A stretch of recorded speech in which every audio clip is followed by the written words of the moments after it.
নমস্কার, আমার নাম হরেন মণ্ডল। আমি আমার নিজের লেখা কবিতা আবৃত্তি করে শোনাচ্ছি। আমার কবিতার নাম বেতাই। আমি বেতায়ে বাস করি, বেতাই আমার গ্রাম।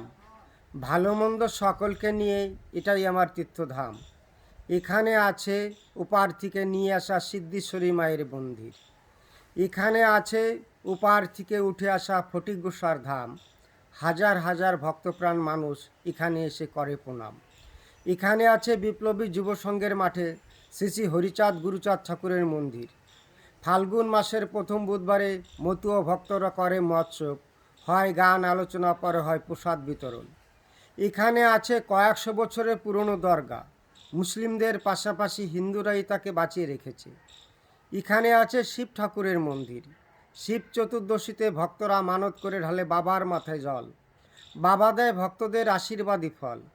এখানে আছে বাবা সাহেব ভীমরাও আম্বেদকরের নামের কলেজ, যা তৈরি করার প্রধান উদ্যোক্তা ছিলেন হারানচন্দ্র বিশ্বাস মহাশয়। তার পূর্ব দিকে আছে চাঁদবিল, সরকার নজর না দেওয়ার ফলে বিলুপ্ত হতে বসেছে প্রায়। এখানে আমরা বাস করি ওপার থেকে উঠে আসা মেহেরপুর এবং বেশিরভাগই ফরিদপুর জেলার মানুষ। আমরা সবাই এক মন এক প্রাণ, ভালোবাসা রাখিতে বাঁধা আমাদের জীবন। নমস্কার।